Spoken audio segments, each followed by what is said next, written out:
I think that deer will be really hard to blow out of there. That's his home. That's what he knows. So, Well, and we're looking at the access for people. Like, oh, it's hell. yeah, it's hard to get to that spot, and it's like, and you could see the natural ways that other hunters come into these areas, and it was like this. And he was set up to pick them off. If you were willing to do the work and take some risk and have some big balls, Yeah. you can get in there. That's where that no balls no bucks thing comes from that I always talk about, because you're just gonna have to risk it for the biscuit. Yep.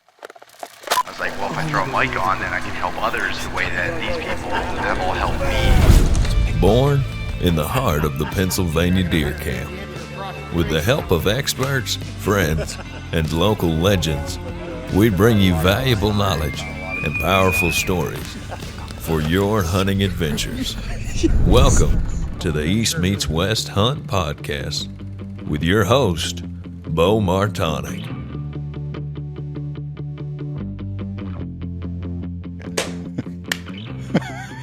You're not supposed to clap too.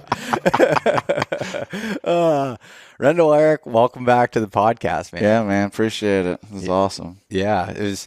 We did one last. Oh, we've done a couple now, but last year scouting when you were scouting in PA, I think. Yeah, we did the last one. So, and we were talking beforehand. You're like, I like this format to the podcast where you and I were in Iowa, is recording this, go out scouting, and then come back and talk about it. Yeah, everything's fresh in your mind. Like, it just re-energizes all that mental juices that's going on, and you can reply what you've seen out in the woods instantly to drop some knowledge, help some guys out maybe, and just have a good time with the content. Yeah. And it's because it's so, we were talking too, it's like, say someone asked you to go do a podcast and you haven't been in the woods in 3 weeks. It's like, it's harder to, talk about scenarios or things. There's obviously stories that stick out, but there's nothing that beats just having that fresh and those actual examples that you're finding versus hypothetically speaking on things. Yeah, for sure. It's like finding a freshie shed out in the woods right then in the moment. Yep. Yeah, it just gets that creativeness going. Oh, yeah, man. I definitely. And first, I just wanted to say I appreciate you being able to be willing to show me the ropes as far as like how you are scouting, these public land places in Iowa. Like for myself personally, I haven't done a lot of Midwest stuff. I've hunted some farm country in Ohio and a little bit in Illinois, but like to me, it's new. And like just spending, and we're going to spend a day in the woods together too, but just yesterday alone was like, I picked up on so many things. And like you even mentioned, you're like, I like you ask a lot of questions, but I was going through the woods and I was like, why is this? What's going on with this? Like it's really cool because you've spent a lot of time here and, other places too, but learning that stuff. Yeah, anytime. I just love this stuff, man. This is what I live for right here, being in the woods, scouting, running around. I mean, you've helped me out. You're a really good dude. Like, you're genuine. Like, I don't mind going out of my way to help people. Yeah. And that, I don't know, you got to use your experience, right? You got gifts that you were given. Not saying that I'm gifted, but you know what I mean? Yeah. Whatever I got going on, like to relay that to somebody else and help them out. And it's like, hey, we're all in this together, man. We're all just trying to kill a deer. Like, why not? And have great experience. Yeah, I'm not trying to hoard all the Iowa deer, Yeah, and it's not even as much of the specific spots as it is just learning the concepts. I mean, it, like you could go to a lot of different parts of the state and probably kill big deer, or other states, because it's learning those concepts. Like that's, at least to me, I've learned that across the border so many times of like, oh, where's this guy hunting at? What's he doing? It's like, it's very rarely that exact spot as much as it is learning those concepts. Yeah, the concepts, and you got versatility, so you're growing in that aspect. And there's things that I learned in PA that I use here now, and there's vice versa, and you got to look at things with an open mind. And I'm really, really pushed hard on diversifying myself the last couple of years.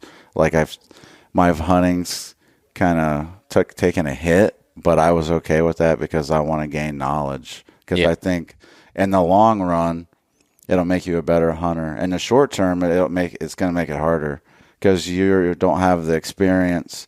You're still trying to figure out different concepts and what you were doing before. But in the long run, is like you got to be in it for the end game. Like I want to be hunt till I'm dead. You know what I mean? Yeah. So I figure you take a little down, couple years to learn as much as you can, and in the moment it's kind of like, oh man, I'm getting crap kicked out of me. Yeah. But if it sets you up for 15-year run, man, like delayed gratification, dude, it's worth it. Like we're in it for the long run, and everything's situational. There's so many things. There's not like one thing that you do. You got to let the deer tell you what to do. Like the deer's telling you how to kill the deer, and that's what you need to do. Don't put the deer in your box. You need to be in the deer's box.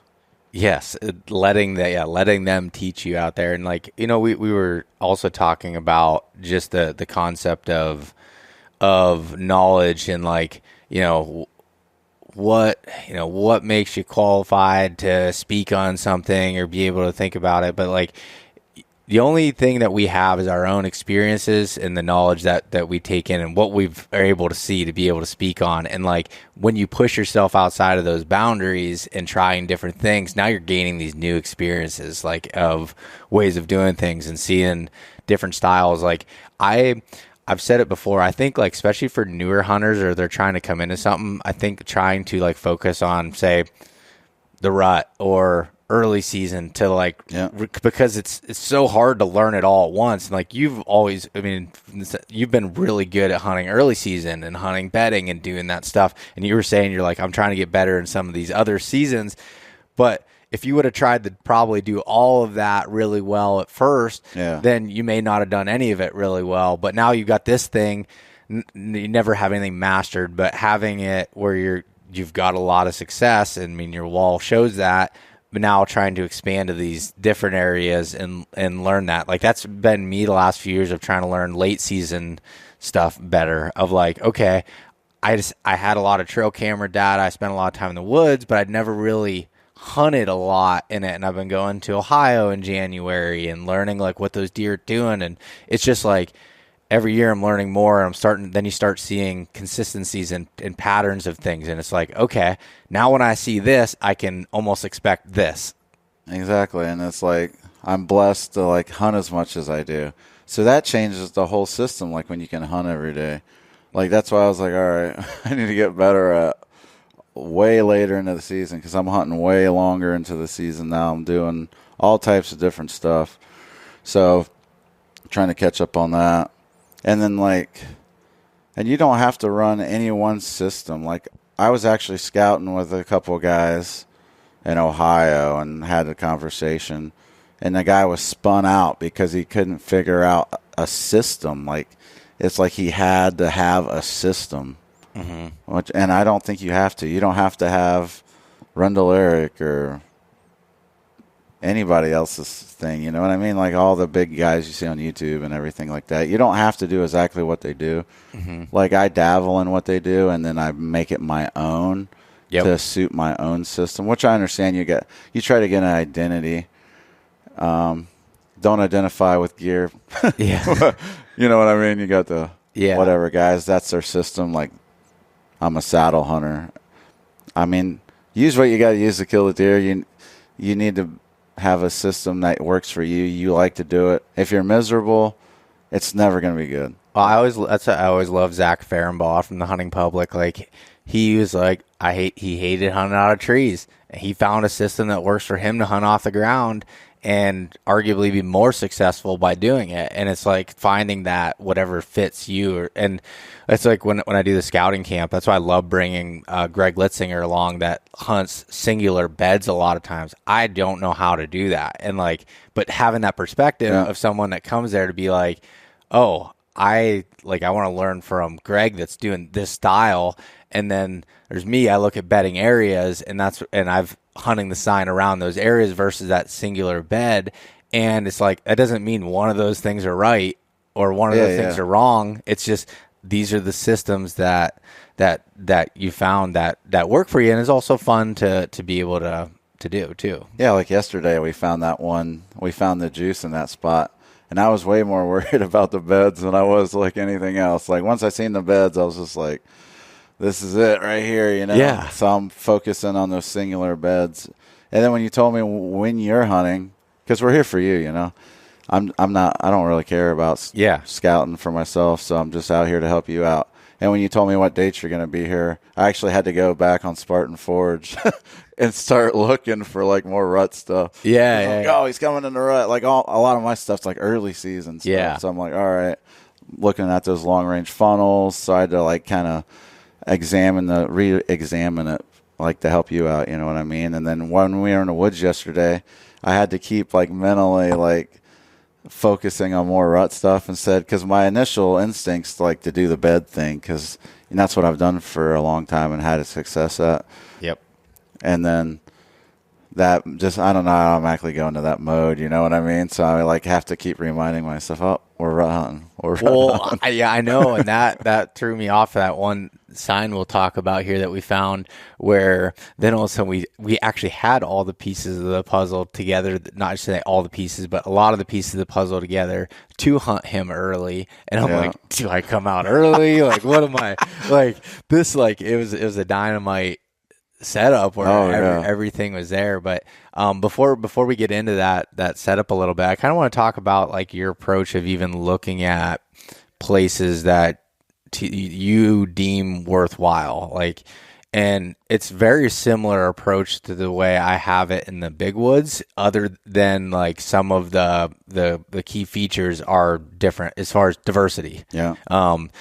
You were hitting on that hard yesterday. It was aligning with me. It was like some of the spots we were both choosing the same because of that diversity. So explain like what you're looking at, like when you're looking at places like even in ag country. So I find like big deer, just through my experience running cameras, hunting, where I see them in person when I'm out in the woods, it's like most of all the big deer love diversity, hard transition zones where it goes from CRP to hardwoods to cedar thicket, or ag to CRP, river bottom bumps up to hardwoods, any kind of like hard transition.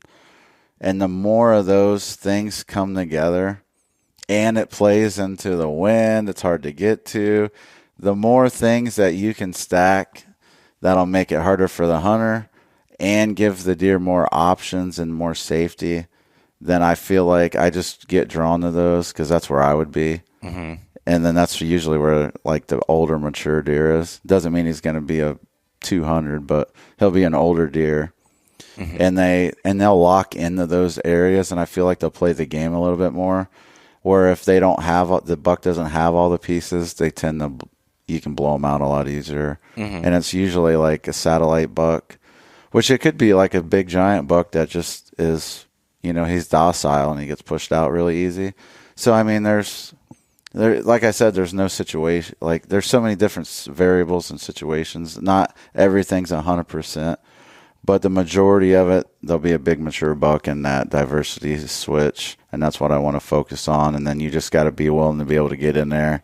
You got to take a lot of risk, like killing these big deer. It's not easy. Hey, we were looking at some setups yesterday, and it's like, all right, it could come in from here, but this could happen. And then we both looked at each other. We're like, screw it. Like sometimes it's like, especially like during the ruts, like sometimes you just got to get into those spots and hunt them. Yeah, because in the ag country, you run into access is awful. Like it always is for me, because you got the huge ag out here in the cornfields, and you got one wood lot way out there, and you're like, all right, well, how do I get there? And the parking lot's on this side of the ag. Yeah, and it's the only parking lot in. I run into that a lot out here. There's only one way in, so it's like, and it's usually set up where they're only there when the wind's coming from the parking lot, so you got to loop around or try to get access through private, put the old case of Busch Light on the front porch when you knock on the door kind of deal. But or you just go for it. And a lot of times I just go for it. Like I'll just cut across the field. If there's standing corn, a lot of guys won't do it, but I'll walk through the standing corn. I mean, I love standing corn. I'll just go right through it. It's like kind of like walking through cattails too. Hides your sound, your scent. And you're just in there. It's like security cover for you and the deer, because they bump in those little wood lots a lot.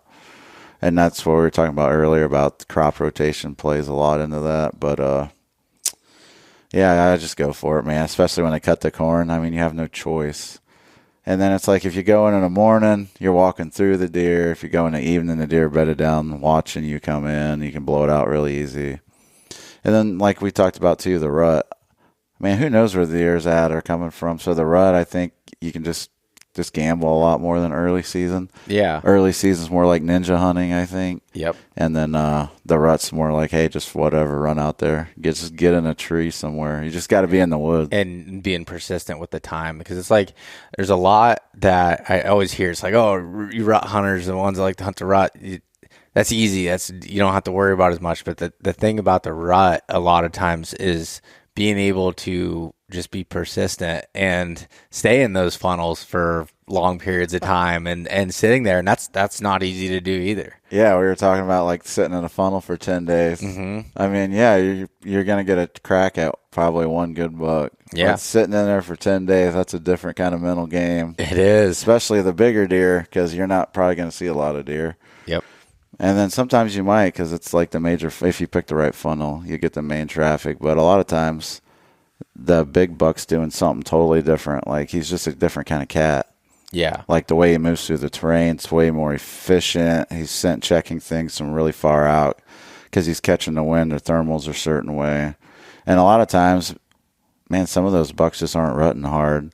They just got their little core area, and they're just on some does quick. They, like, pick up the does quicker, I think, because they're more mature, dominant. And one thing I noticed you doing, and we didn't actually talk about this, but I just noticed that from some of the spots we went to, and it's very similar to hunting the big woods and the mountains and during the rut, is finding these places that go perpendicular to a lot of doe trails. So as they're crossing them, they can scent check these trails to see if doe came across. So like the one area I can think of where we had CRP on one side of the creek, and then we had woodlot and then ag on the other side, and there's all these. You see these crossings at the oxbow of the river, and it was like, man, this is a funnel here, but it was, you could see the buck running that horizontal just as much as you could see them using those heavy trails going across, because they can hit all of those trails and see if there's any hot does that came through. Exactly, because if one hot doe comes across that trail, he's gonna smell it. I mean, their nose is amazing. Yep. So all he has to do is cut straight down. So your buck movement will be a little different. Like, I pay more attention. Like, I was trying to pick up those trickle trails in the hardwoods.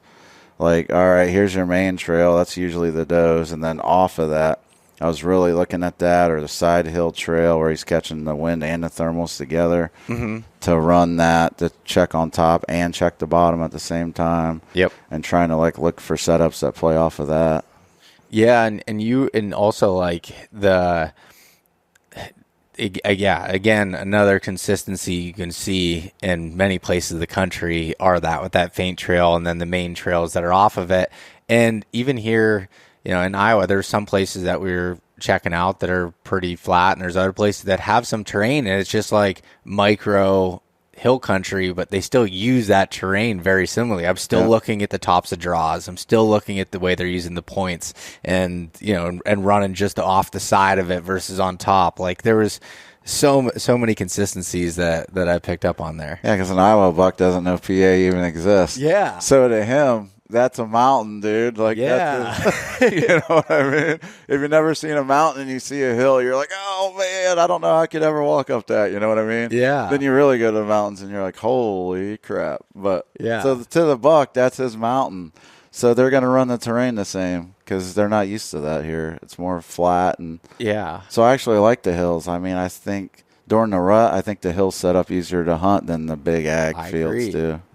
I would agree with that. Like, anything with terrain, like even in the big woods areas I hunt that are flatter or like big plateau type stuff, it's a lot more difficult, in my opinion, to hunt funnels per se, because they can move in so many different places. When you got the hills and the terrain that's dictating some of that movement, it's easier to be able to look at. And I think too, we mentioned something earlier I want to just hit on real quick, is the focus scouting for the time of year that you're especially doing an out of state trip. It's like you're coming out for a week, 10 days, maybe 2 weeks, that you're focusing on those things. Cause it was like, so, again, we were looking at, and you were recalibrating yourself for what I was coming to do, but it was like, okay, I'm focused on where are these rut funnels at? Maybe where are some doe groups? Like trying to really put some emphasis on those things. And now again, we were picking up that other sign. I was like, man, do I need to change it? I did a podcast last night with Lee Lakoski, and he was like, man, you need to come out the first 10 days of October. And I was like, he's like, that's when you can kill those big ones. And I was like, I know, everyone's saying that. It's true too, man. First couple weeks, they're bed to food. They're way more patternable. There's not a lot of pressure in the woods yet. You can get dialed in on those bedding areas, take a lot of risk, and you just get in there on him. Because my philosophy is, hey, somebody else is going to come in here and mess this up, so I might as well go do it before they do. You know what I mean? Yeah. So you just kind of dive on in and see what happens. Yeah. But you got to have a system for that, though. That's a whole different ball game. Because you got to have multiple bucks for that. Because you're probably going to mess up a couple of them diving in that early on them. Yep. And they're not going to daylight. And they're going to catch your scent and then back off, and you got to keep pushing in on them. Then you end up blowing them out. Then you have to go somewhere else. So yeah, it's a tough choice. I mean, yeah, that's why I like the evolving your system. Yep. And then you got these window dates. A lot of guys ask me, like, hey, you come out to Iowa. When should I come? That's probably my most asked question, like, when should I come to Iowa? And anytime, right? So it's tough for me because I like it all. I like it early, and then you got like that 10th through the 15th October window when all these mature bucks always move. Every year on all my cameras, I start picking up mature deer. I don't know if they're like pre-scouting rut areas or what the heck they're doing, but they always move. And then the last week of October, before all the rut pressure gets here, they're hitting scrapes. So a lot of guys, a scrape guy, I would say, like, come on scrape week. Yeah, because that's what they're used to. Yeah. And you got a lot of movement. They're not locked down yet. And then you got straight up hardcore rut guys. And I'm like, all right, well, first 2 weeks of November. And a guy that might not, he wants to hunt the rut, but he doesn't care about seeing a ton of movement. But biggins, I'd come around like Thanksgiving week because, man, the Mondos start long lining out and they're running hard looking for the last does. And then there's like overlooked stuff that people don't talk about, like, man, you can get into like almost like a fourth rut. Some guys might think I'm crazy, but like the yearlings come in heat like January, and there'll be a rut. It's not hardcore. It's so faint. It'll be hard to pattern, but you could have like some yearlings come in if you are keeping track on cameras all the time, and you know what I mean? When does come in heat, if they drop a little early or whatever, you could have that, and then I'll see some rut like in January, but I probably wouldn't chase that. But I mean, it's an opportunity there. Yeah. And I mean, that also depends on the population, the higher population areas where the does aren't getting bred. And then obviously when the younger ones are coming back in, like that definitely, that's some like high intelligence type hunting. You got to have a lot of resources for intel on that. Yeah, that 100%. Like that'd be hard for a guy like me without spending years out here seeing it or knowing somebody that, lives in the area and can give you that kind of intel. But you just mentioned long lining, and I heard you say that multiple times yesterday, and looking at, and it was just like, there was so much that made sense with it. And then you give your reasoning. You're like, oh, well, I killed one of my booners long line in this, and you're explaining about, so I guess just explain what long lining means to you. It's just a long travel pattern route throw. You got like a bedding area, and then a mile away you got a cornfield. Well, he's moving that mile to get to the corn. And that's pretty much what long lining is. Or you got a woodlot here and another woodlot mile and a half away, and there's just like a fence line that runs to it, and a lot of guys won't get on that fence line, but that buck's using it for security cover. He's moving down the fence line that mile and a half. So like in the rut, you'll get the long line of movement. We call it long lining. Or I mean, I kind of like came up with the terminology, I guess, but there's different other industries that use it.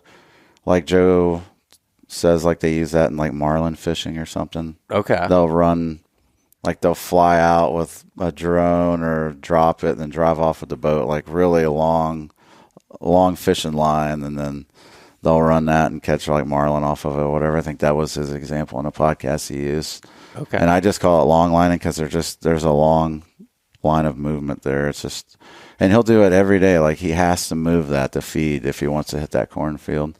Yeah, and have the security of the bedding, and even like during the rut, like looking at outside of the area you're even able to hunt. Sometimes when you get on pieces of public or whatever, and it's like, oh, it doesn't look like there's all that there, but the outside areas are like, okay, that looks like prime habitat.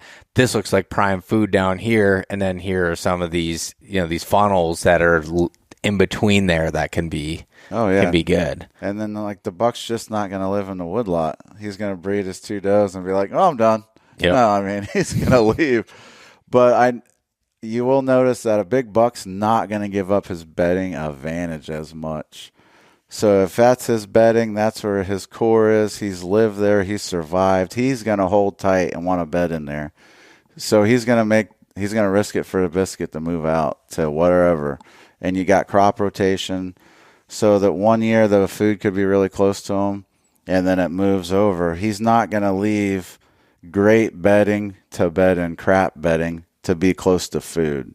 He's not going to live that way. He's going to stay in the great bedding and then make the long line to food early season. So you got early season long lining, and then you got rut long lining, which is the 2 timbers are out here, and he's going to use a drain, a draw, a road, fence line to move. A lot of times I told you they'll watch for creeks. They'll be down in creeks. They'll run ditches, creeks. They'll be down in there. It gives them cover. Nobody can see them when they're moving. And they can scent check because all the thermals usually pull down in those in the evenings. And then they do it in like hill country too. They'll have like different ridge systems and they'll move through. Yep. Or the creek bottoms, yes. A mile for a big buck is pretty much nothing. Like it's super easy. Yeah, I mean they can do that. Yeah, I mean they long line longer than what people think. Like you hear all these guys that are amazed, oh, that buck got killed 3 miles away. Well, 3 miles, heck, we walked like 7 yesterday. Yeah. In like a couple hours. Yeah, that's exactly. Like I think that is such a good way of looking at it, and you had told me about this before, and even when I was e-scouting, that it made me look at properties differently. And I'm not used to hunting smaller chunks of places that I'm used to hunting the big woods where you got tens of thousands of acres to be able to just roam. But when you have these smaller places, it's like really trying to look at how everything is tying together, and especially when you have these fields and these, whether it's crop fields or it's CRP or whatever it is, like of how all this stuff breaks up. It's super interesting. And even I just thought of this now, but it was 2018 when I went on a trip for sick up to Alberta, and I was hunting in the bow zone up there during the rut, and that was the outfitter Jim Hull Jr. that is well known for shooting really big deer. A lot of his setups are on these fence rows that were in between, a big block of conifer trees, and then there might be alfalfa that's down there, but there's this, long line of a fence row and brushy stuff that would go, or in these ditches that would go in between it. And like a lot of the setups were in those types of places to be able to catch that movement, which was super interesting. Actually, the biggest deer, I don't think I've ever told you this, Rendell. The biggest deer I've ever seen in my entire life was hour 1 of being in a tree in Alberta. And what Jim had said was probably a 200-inch deer came chasing a doe there. But it just so happened that the other side of this fence line was land that I couldn't hunt. And he was over there at like 30 some yards, but I don't think I could have shot him anyways, because I think I was about ready to fall out of the tree. From shaking. It is an experience. I can't even describe what it's like to see a 200 on hoof. Phew, man. And you have? Yeah, I have a couple times. That's even for me, man. It's just something different. It'll rattle you up quick. Like, man, you just get the shakes bad. That's what, when again I was talking to Lee Lakoski, he's like a lot of guys that'll come in and hunt with me, it's like they fall apart when they see some of these big deer, and it's like because even thinking of me coming from Pennsylvania, we get some bigger deer and stuff here and there, but it's not you're not seeing very many that are big deer. So even seeing 150-inch deer, which is a big ass deer, to see that on the hoof, and you see him at 20 yards or whatever it is, and it's like, holy cow. Oh, yeah. I mean, they look big, quick.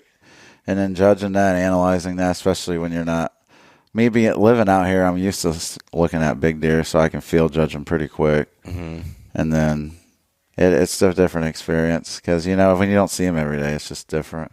Yep. Like a 150 will come in and a guy will go to pieces, and I just look at it like, no, I'm passing now. Yeah. You know what I mean? And guys think you're crazy, but it's like, oh, I know what lives here. You know what I mean? Yeah. It's just an adjustment because when I first got here, because I'm not originally from Iowa, so I come from the South. So I had that too. I was like, had to learn like how to field judge a big deer. The body size is bigger. So the deer has an overall appearance it's a big buck, but it could not be because judging the rack with the body size. And sometimes the body size is so big it makes the rack look smaller so it can deceive you. But a lot of times just when you see that big giant buck coming through, it's, you know what I mean? It could just be a 150. So it's just an adjustment, I think. And then like field judging is, I mean, when you see a giant, dude, like a true absolute, like 170 plus deer, like you just instantly, I think you just know. You just know, yeah. And that's such a good point because I remember struggling with that even with elk when I was in Utah and looking for like super old 7-year-old plus type of bull. And I was like, how do you, like, there's bulls I'd see, I'm like, that looks like a big bull. And they're like, no, it's, you know, a little bit young. I'm like, what do you mean? And it's like, you will know it when you see it. And then once I saw, I was like, oh, then my brain was like, okay, that freaking chest on it, like you can't mistake that. Like just there's these features, and when you see it, it's like, you know, that's a bit, when there's no question in your mind, that's when it's like, that's a big old deer. That's usually how I do it. Like if a deer comes in and I'm like trying to field judge it, I'm probably not shooting it. Yeah. I'm just like, all right. But if it rolls in and I'm just like, oh my God. Yeah. Like, all right, here we go, boys. Don't screw this up. Then I'm like, all right, I'm going to try to shoot this deer. Mm-hmm.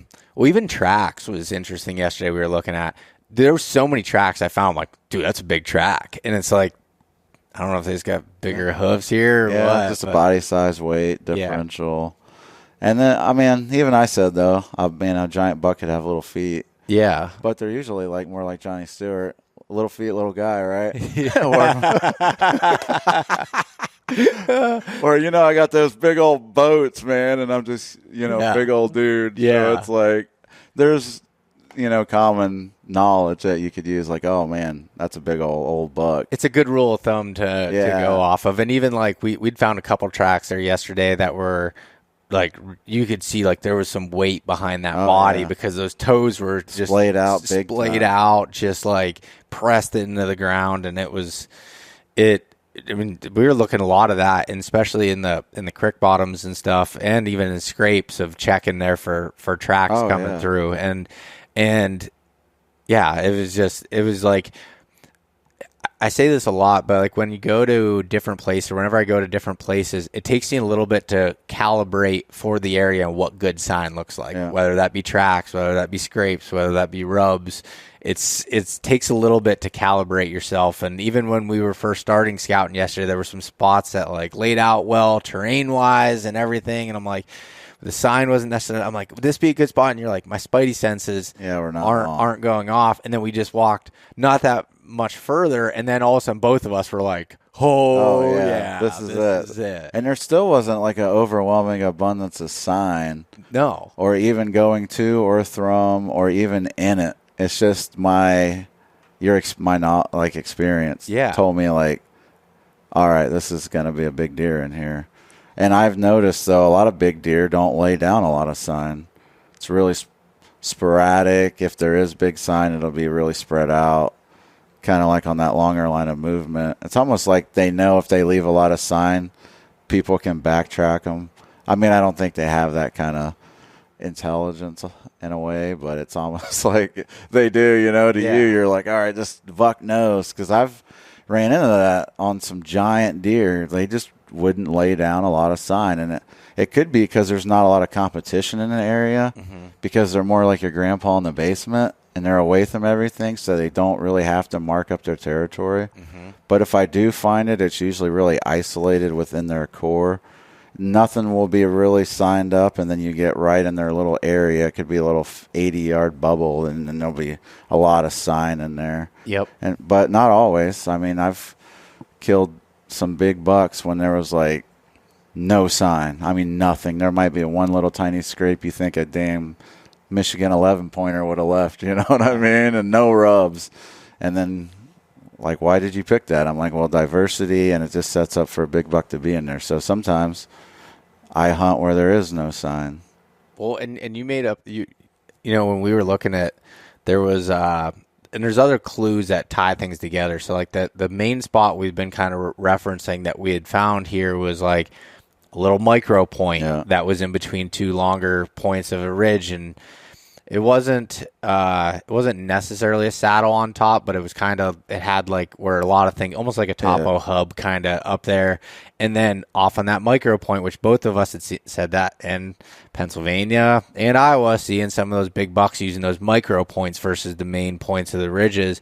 And then it was the diversity. You had a bunch of brushy stuff that was up on top. You had some mature oak trees and stuff that was in there. Then you had a pine thicket, and you had greenbrier, honey locust, like all these things in this one spot. And then there was a magnum scrape that was kind of at the head of this. Scrape was huge. Micro point, and then the licking branch was giant that was broke off high up there, just like mangled. And then we found one little rubber on there, I believe, that was twisted off, tore off on the ground. It's like that. And then once we found the bed that was just down below that on that micro point, actually we found two beds, and it will explain that a little bit. But the bed was big size bed. Oh yeah, definitely used a lot, and it was like in a way where that buck.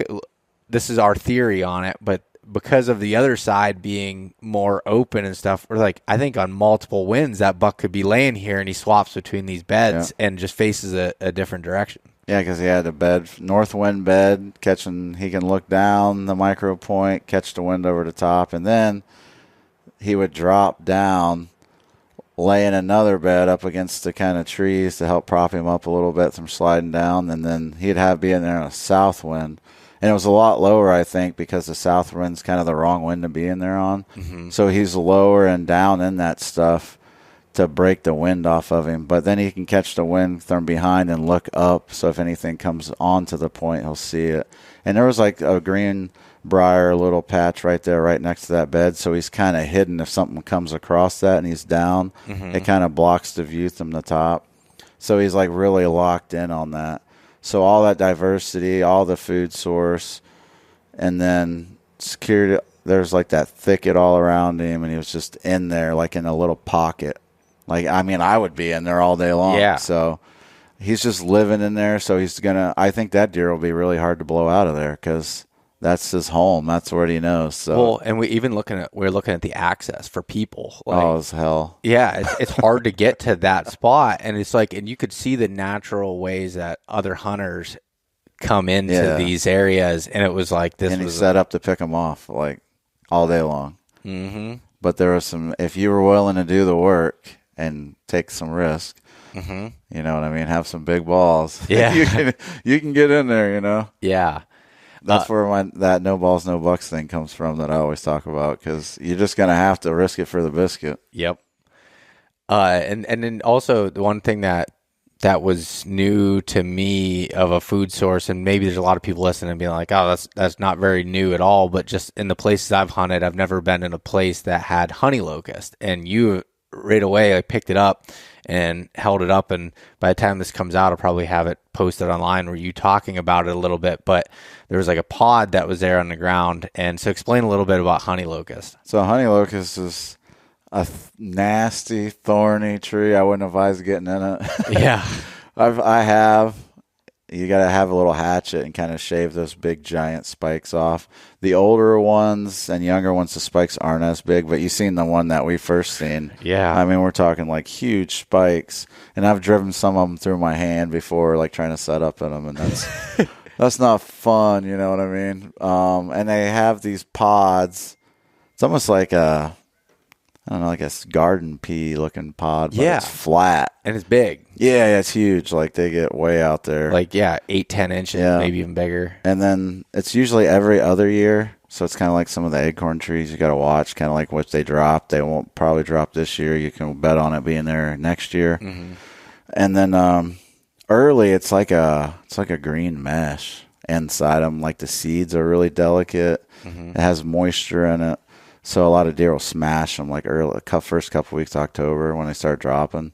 And then they kind of lay off of them. And when it's kind of like soybeans almost, like early smash them and then they just sit there till it gets super cold. And then late season, that's a big key in Iowa is to find those honey locust groves because all the deer will pull to them like magnets. Because it's like, I don't know what the freezing does to them, but it kind of does the same thing as a bean, and they'll just come in late season and just hammer them. Like when we were looking at all those pods, a lot of them were eating like tons of them were gone, or I found like half-eaten ones. Or the deer were concentrated in little pockets in that where there was more honey locusts than others, I noticed. And it's just like a secondary food source. It's just kind of like, anything else for greenbrier redwoods or dogwood, jewelweed, stuff like that. I'm trying to pick up on things where bucks would it'll tuck them into or they'll like transition there. Yeah. Kind of like a staging zone. And that had in that spot specifically, these are like place I love to find too, where they have multiple different food sources. So even if some big things change, they still are probably going to be using that area because you discussed a lot about the difference when you have corn planted or soybeans planted in these fields and how you want there to be corn there versus soybean and how you can see the different sign based on that. But when you find an area like that that's got other food is that my phone? I have no. It could be mine. I don't know. Hold on. I think it might be yours. Bo. No, it's yours. It's actually yours. Oh, is it? Yeah. Man. It's still your fault. No, but it has. They don't have to leave as much. Like they can be there because they still have those other food sources there, and they may long line it, to find that corn or something somewhere else. But having that was something I picked up on too. Is like, all right, there was greenbrier in there was honey locust, and there was a field not terribly far away, which you were like, we were walking through, and you're like, sweet, this is gonna be corn next year because there were soybeans in there before, and you're like. That was another thing I saw you do a lot was like trying to find those areas that are going to be corn because you just mentioned about soybeans, being good early and then kind of really by the time season comes in, right? They're pretty much done. The deer pulled off of them and they're in corn. And I have found a lot of bigger bucks. Man, they just go to the corn right away and because they're bedding in the corn. Like we're talking about that inside out I was telling you about. Mm-hmm. Or you think the deer are in the woods, but they're actually living in a cornfield or waterway. I see that all the time. Like they'll get into that corn, and they'll move them into different areas where you wouldn't expect deer to be because it's like living in the timber. Mm-hmm. And who's going in the cornfield? Like not much. Like a coyote maybe, but people aren't going in there really. So you're kind of like we talked about. You're kind of scouting ahead. Mm-hmm. Like if it's beans this year and we're in there, it shows me what a bean year looks like. But it's going to transition. Not all the time. Some people do beans on beans, corn on corn. That's why you always want to be looking. I'll go out and verify in the summer. Mm-hmm. So all my postseason scouting, I'm looking at fields, marking it, and then I'll go back in the summer and just verify. All right, it is corn. Good. We're good to go. And then I'll know that that's probably going to heat up because you could scout places with beans and have no sign, and you're like, this is going to suck. Well, when the corn moves in there, all the deer are going to move in there. So you got to kind of be thinking ahead. Mm-hmm. So it's like my scouting is always like a year ahead out here if they rotate crops. Mm-hmm. And then like a corn year, I'll go in, scout it this year. Oh, man, this was on fire because, the corn's there. Mm-hmm. And it's probably not going to be that way in beans. Iowa opens October. So like the bean thing's pretty much done. You'll see them all summer on the beans and stuff, but they're going to transition. They're either a long line out, or if I like it best, a really good property to me has corn and beans and great bedding, then I know it's really going to isolate those deer there. But if you got the crop rotation, then I know the deer are going to shift around. So if I do find a buck in the beans, I'm usually looking like what adjacent areas have the corn. And then the public land, I like different setups. So I would rather have the bedding on the public because I feel like I got a really good chance of catching a deer in daylight. If you have the food on public and they're bedding on private, you're going to play the waiting game if you don't play. It's going to be tough, especially when they're long lining. I mean, it takes them a while to get to there if they're long lining. Now, if the bedding's bumped right up against the public, he can just go right across and go right to the food. But that long lining window, it makes it really tough if you're on that bedding where it's on the bedding's on the private. Yeah. So I like the bedding on the public if I can find. I try to rack those. So that's like part of my speed scouting system. There's a lot of stuff I just don't look at. I'll just blow right by it because I feel like it's going to be more of a challenge to hunt it. I try to go to a high target, what I think is a high target area. So that's kind of like a little tip. I probably shouldn't even said that, but I do that a lot, like to cut ground just to take it out. And then, like we were talking about, everybody wants to go to the big woods. Everybody's going big woods. Like, so I try to find like little properties, pockets, but they don't handle pressure well, which I've talked to other podcasts about that. So if you're hunting little properties, you better have a ton of them. Like, you got to rack them up. If you hunt big woods, big properties, you don't have to have as many because you can adjust to the pressure easier. So it's like two different systems. Yeah, and I think that's where the importance of it, again, checking many spots. Like we're trying to bounce around, hit a bunch of spots, and by the time I leave here, we'll probably have 6, 7 spots like of potential areas to go to that I can check when I come out here. And I'm hoping to make another trip out in the summer. Maybe, I don't know what the laws will be with cameras at that point for non-residents, but we'll see if we put some cameras out and check things, or just come back and hunt it. But and that's totally fine too. But we were in one area yesterday. It was the last spot you and I were together, but that area had some really good sign, and you had a concern. You're like, hey, the only ag I can see here was corn. And it's like, if that's beans this coming year, which is a good chance that it is, this might not be the same and look that way. So, but you're like, all right, now we got to look at, there were some fields you couldn't see from the roads to be able to tell what they were, or you could, that were on neighboring private to be able to look at. But that was interesting. And even with that spot, that was funny because you and I had split up. You had a conference call you had to get on. And I was like running down through the woods, and you're like, come back at the truck. And I pop up out of the woods, and some of the best sign I was finding was right there by the truck. And it was like, they had everything, man. Like they knew as soon as I'd be pulling in my truck, I've got the radio cranked up there, and I'm like, pumped to go hunting for the day. Shut it off. That deer already knew I was coming in. Oh yeah, he knew it.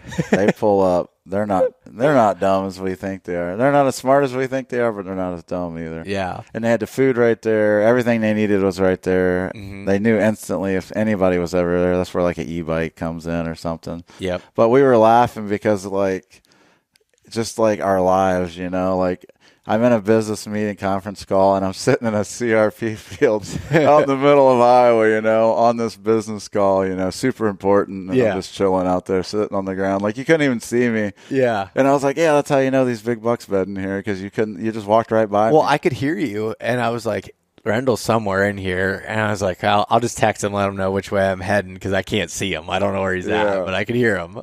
And I went back to the parking lot and just laid down on the ground waiting for you to come back. That was so funny.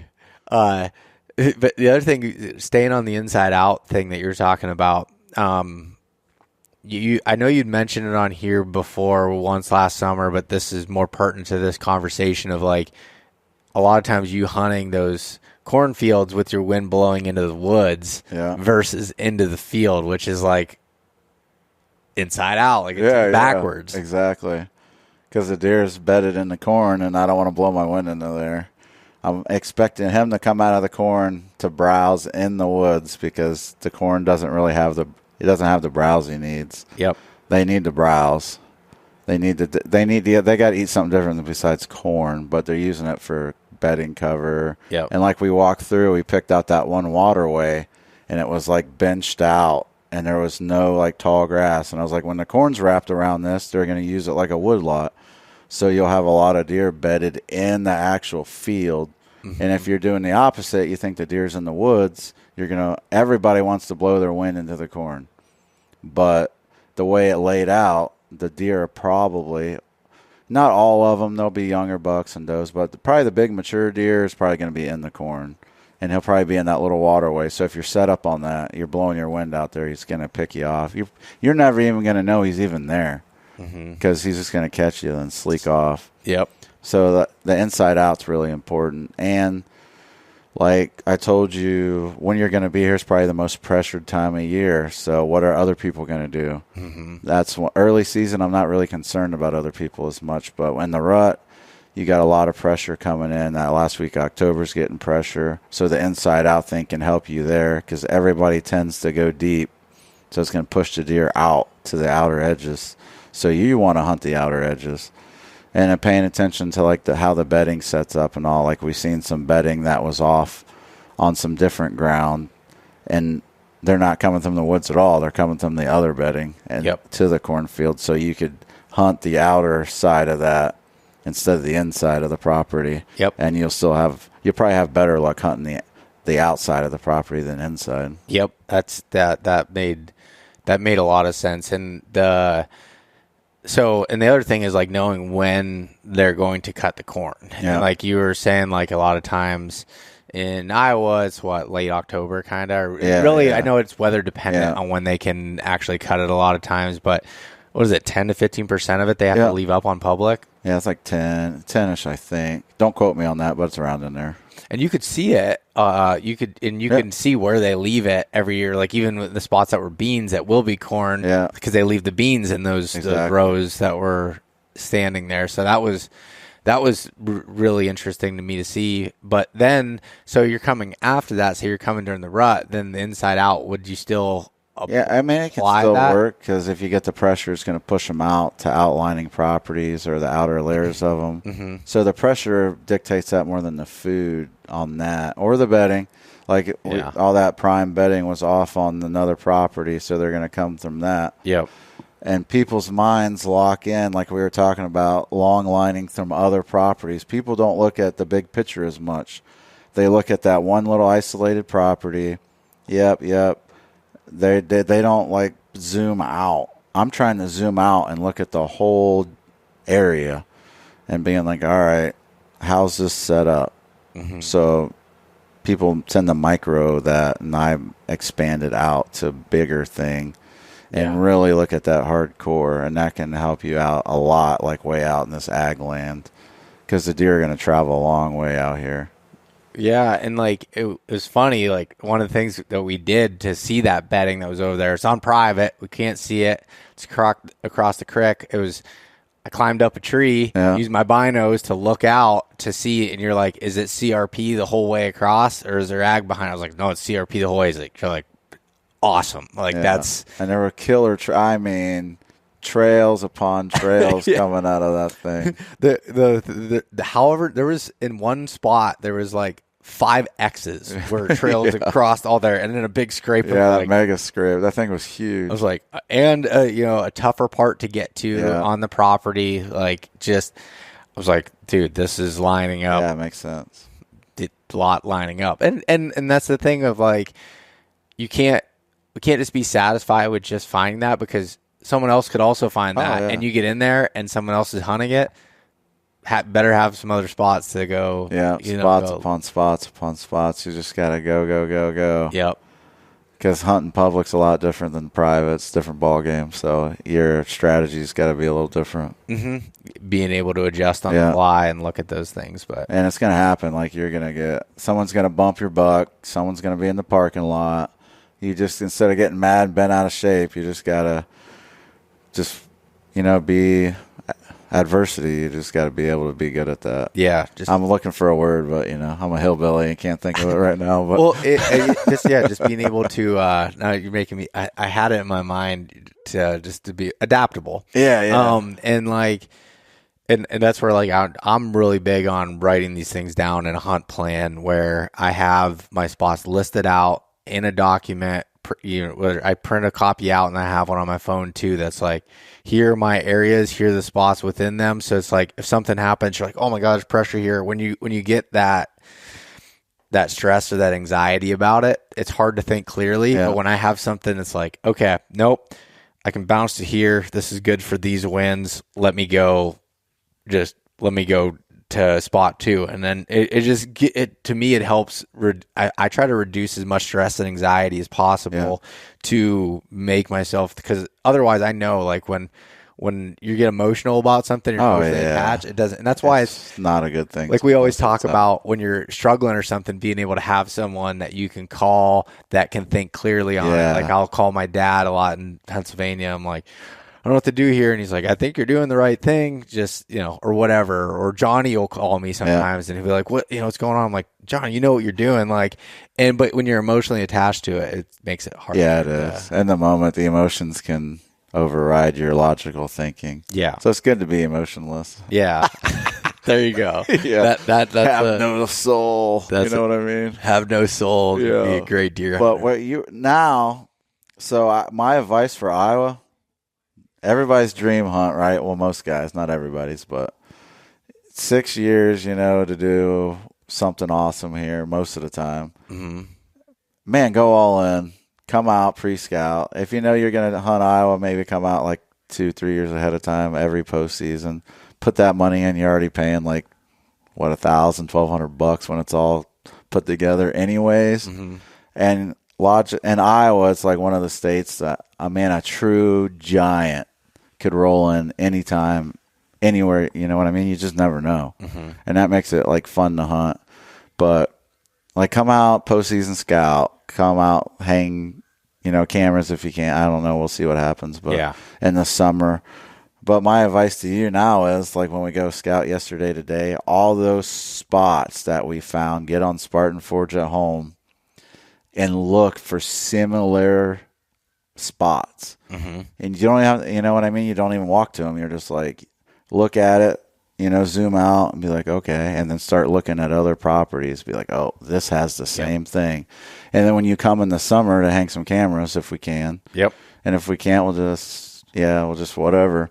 But if you can, then you can go look at those real quick. Like we'll pop back in, jump all the new spots. And then you'll have like, oh, okay, I was right on this, right on that. This didn't have that one thing that these other 3 had. And then you're learning, and then you're getting better at aerial e-scouting, this kind of terrain. And I'm pretty good now where I've looked at so much stuff that I usually, even though I've hunted here a long time now, I'll still get on there and drop pins. And I'll just test myself. Like, I'll go out and look at it and be like, oh, man, I was way off on this. Yeah. Or, oh, man, I was money on this. And it gives you confidence. Yeah. Because it's an emotion, right? So you're building up your confidence. So if something does go sideways in season, that builds your confidence that I can adapt to that. Like, oh, I can just, I'm dropping. I've never even been here, but I'm going in there right now because I got to, because I don't have any time. And this guy it's not really my spot, but he kind of took my spot. Place. Yeah. I don't have any spots because we're mobile hunting, right? Yeah. So it's like your parking lot spot. If someone's in there and you get nervous, like, where's this guy at? Yeah. He might not even be anywhere near where I'm hunting, but it still puts it in your head like, oh, dang it. Like, this guy beat me here. Yep. Let me jump in somewhere else. Or if you think you know where the guy's at in his wind, because sometimes that'll happen. The guy's not near you, but his wind's affecting your area where you scouted. And you just jump in, and you got confidence that I can do that. Like, and I've done it in a lot of states where I just e-scout, and I go look at it and be like, oh, yep. Oh, I hit on this. This didn't have this. And if it doesn't have it, I'll go back to the app.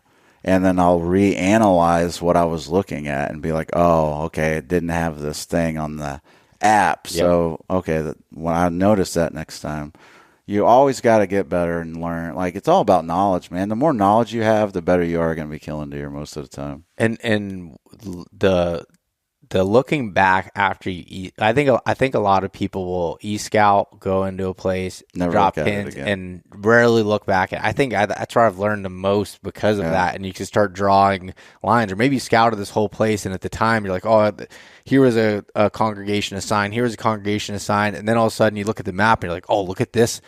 I didn't know this connected these two up here. It's like next time I go in there, I need to check this out. Or yes, that's some incredible advice there.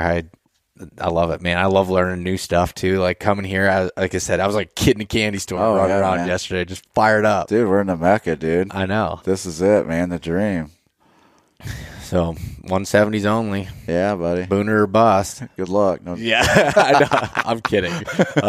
But they're behind every tree though. So yeah. We found 10 of them yesterday. Yeah. I was just like, I was actually just like, can we make this any harder? No, I'm joking. We were out there with leads, dragging them around to these funnels like show cattle, right? Yeah. All right, now you're going to come through here November 7th, maybe? That'd be a good time. Exactly. We left notes on the trees. Hey, I'll be here. November 6th, be here. Yeah. 12 o'clock. Yeah. I need a nooner here. But Rendell, I think we're gonna wrap this one up and head out, do some more scouting here, make the most of the time. But thank you again for coming on and chatting and sharing your knowledge, and like I said, spending time with me and selflessly sharing that stuff. Like I really do appreciate that. Yeah, anytime, brother. Yeah. Appreciate it. Thanks for having me on. And for anybody who wants to check out some more of your stuff, where can they follow along with you at? Instagram, Facebook, Rendell Erik. Okay. Check it out. I'll put links in the show notes. But thanks, everyone, for listening, and we're going to go find some more big bucks. Thank y'all. Hey, guys. Thanks so much for listening. If you enjoyed this conversation, share it with your buddies. Leave us a rating, a review, and subscribe. If you want to check out more content like this, there's plenty in the links below. We truly appreciate having you guys along with us.